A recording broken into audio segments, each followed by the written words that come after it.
To run Eclipse for the first time, we need to navigate over to where we unzip the Eclipse executable, or excuse me, the Eclipse zip file. And so I have on my system under the C drive an Eclipse directory. And it has several files underneath. The file I'm looking for is this eclipse.exe file. When I just double click on that, I'll hit run here, and it's going to launch Eclipse, and it'll pop up a dialog asking me to select a workspace. The workspace is where Eclipse stores all of its files. And so any kind of metadata kind of information would end up living in the workspace.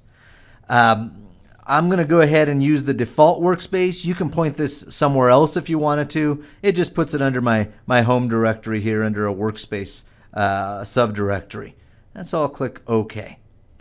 As the workbook mentions over here on the left, you can also run this Eclipse command from the command line, passing in an option to tell it where to find the workspace. I've never had to do that, but I guess that is available to you.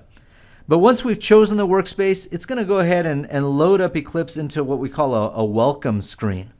And so here it says, welcome to Eclipse. And there's several links in here that maybe as somebody new to Eclipse, you might want to take some time and look at.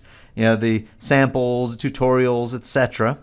But in the interest of time here, let's go ahead and just make our way into the Eclipse environment. We can either do so by clicking on this big arrow on the right to go to the workbench, or we can simply click the X, close, right above the Welcome tab, or right next to the Welcome tab.